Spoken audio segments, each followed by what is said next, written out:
to button mash.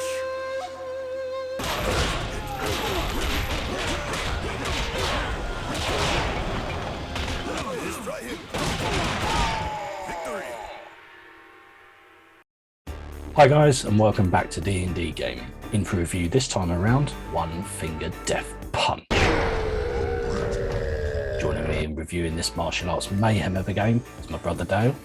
Hi guys, One Finger Death Punch is a beat-em-up fighting game developed and produced by Canadian indie studio Silver Dollar Games. The player must survive rounds of enemies in a variety of different stages using just 2 buttons. It was originally released for Xbox 360 in 2013 and then Windows in 2014. It was then ported to Android and iOS in 2015. The game has 2 main modes, campaign and survival mode. In the campaign, the player must navigate a map to beat the final level, whilst the survival mode has the player fight as long as possible before dying. So Dav, what were your first impressions of the game?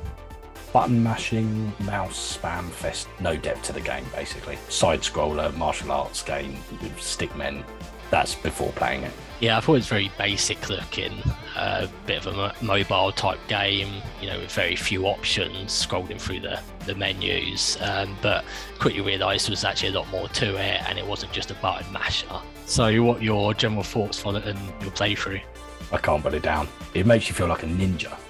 I'm sitting at work, sitting at my desk, drowning in emails, way too much to do. I find myself thinking about the game, and then I'm looking at my desk thinking, I wonder if I could chop through this with my bare hands. I mean, it's only wood. It just gets you in that kind of hyped up mood for it, really. But it is a game you really have to focus on. So it's all about timing. You really have to sort of get into the flow of things. You can be in that flow and then bam, you miss an enemy and all hell breaks loose, You take a bunch of hits and it takes a few moments to kind of regain that sort of flow again. So certainly not a relaxing game. One best left when you've had a shit day or something, just take out your stress on the game, on your mouse. The sort of game that, at midnight you sort of think you should wrap up and you sort of say, I'll just do that next round. That round's done, I'll just jump on to the next one and that's it, I'll finish. And then 6 AM you're still playing the game, and your mouse looks like this. Everything's like super fast as well in the game. I mean, even the saving logo. Yeah, I agree. It's really addictive and hard to put down once you stop playing. I'd sit down and think, right, I'm just going to play a few levels here, and then like an hour later, I just determined to get to the next few stages or just to unlock that next skill. But yeah, it's very easy to grasp. I thought the introductory kind of tutorial, you jump right into the action when it's introducing you to the fighting system. Easy. So only 2 buttons, so you can't go wrong. But you still need to get a grasp of what you're doing, and they really drill into you the fact that you can't just mash the buttons, which is completely true, because you just don't get anywhere if you're doing that. It does actually need a lot of concentration, and you really need to almost get into the zone, I found.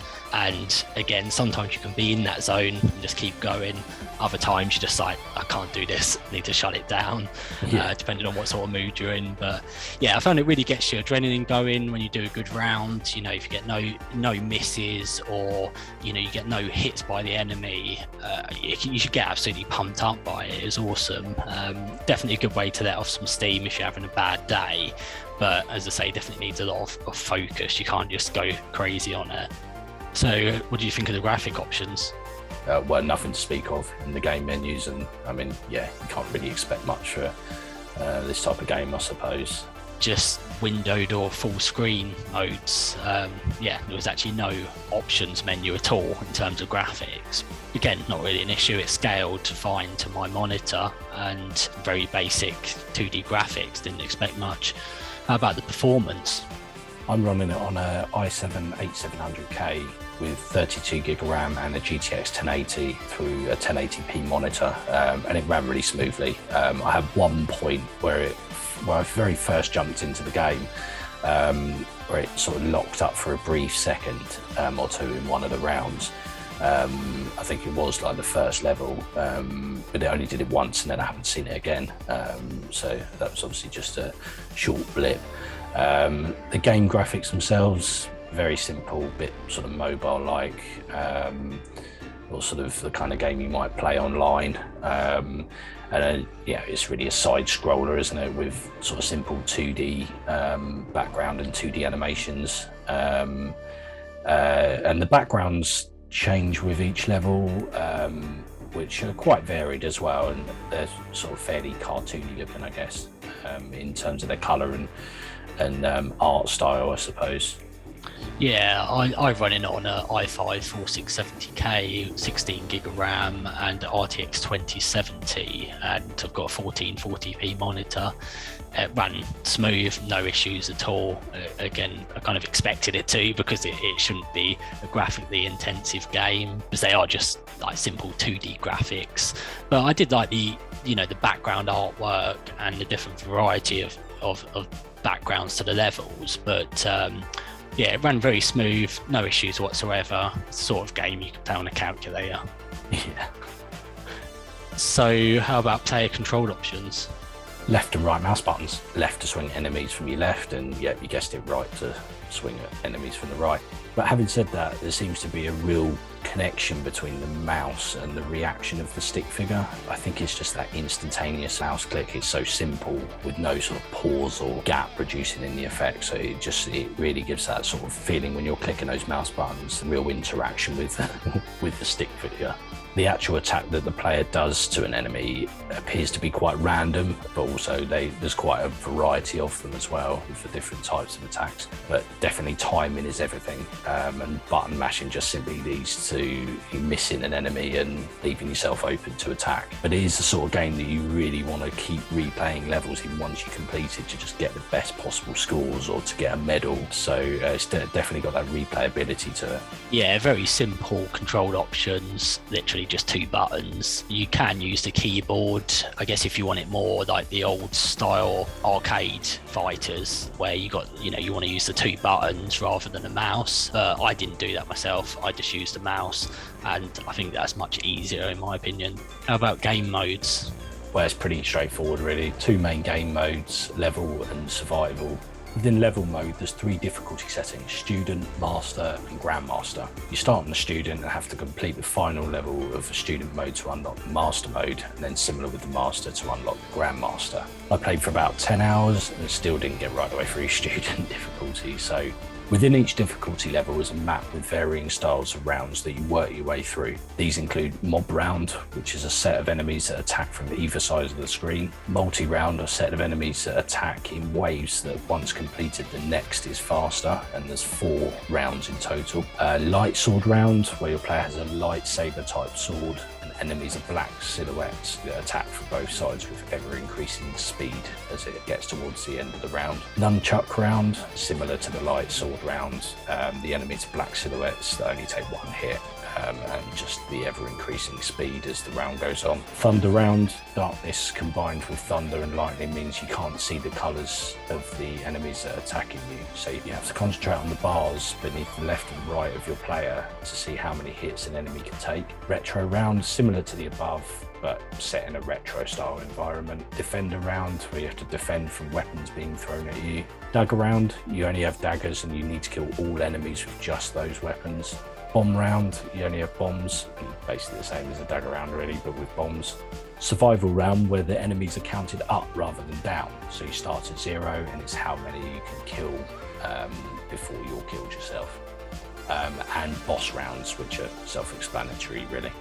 In pretty much all rounds, enemies range in colour, which indicates the number of hits they can take and the order in which you have to hit them. For example, you may have to hit an enemy 4 times, but some are right clicks, some are left clicks, and this varies between the different coloured enemies, where some others are 4 hits, say, but 3 right clicks and 1 left. Enemies often jump to the opposite side of you during an attack. Some mob rounds vary your health. Some you have up to 10 hits that you can take from enemies, others you're only allowed 1 hit. Also, the rounds contain kind of mini bosses that are identified by a golden crown. These usually take a minimum number of 5 hits, but can be over 30. The hits also vary from left to right, and the speed of how quickly you have to click varies.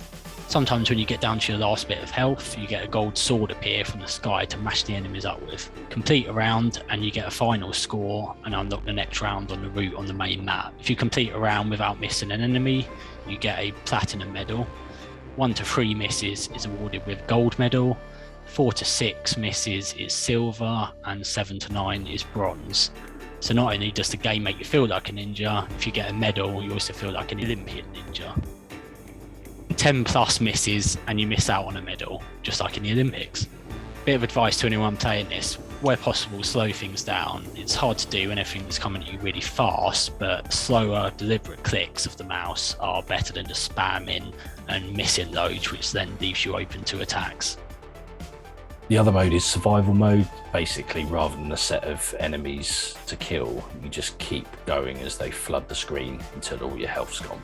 In terms of perks, upgrades, unlockables, these come in the form of 21 unlockable skills that you can add to your character.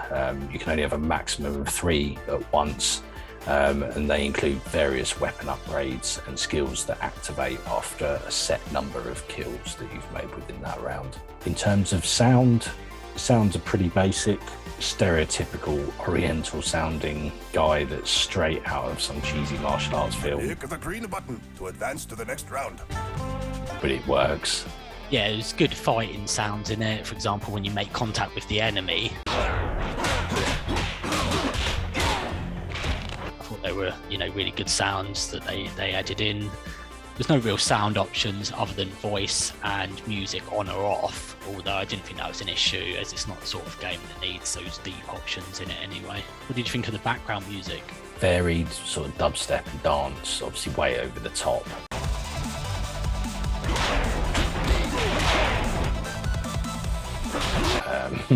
But it kind of adds to the sort of insane, fast-paced style of the game, I suppose. It does become quite repetitive, as there didn't seem to be many tracks in the playlist. But what did you think? Yeah, I agree. It's great background music, and I really like to go up to the songs, but I did find it repeats quite frequently, and there's not much variety in it. Did you come across any bugs or glitches? Only the one brief lock-up that I mentioned earlier on as I went into the first level, but other than that, I didn't find anything else with it. No, I didn't have any at all. So to sum up, things that you liked about the game?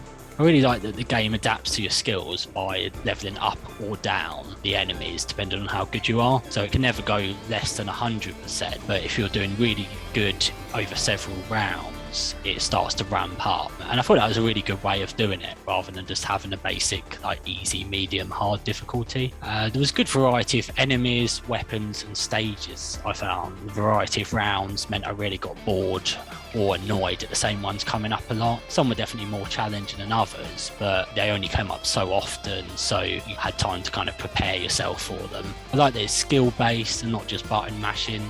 You definitely won't get any medals if you just spam the mouse buttons.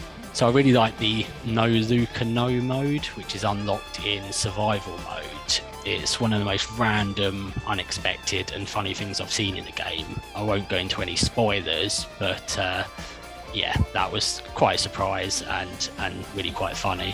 What did you like about it? Just mayhem for the entire time spent playing.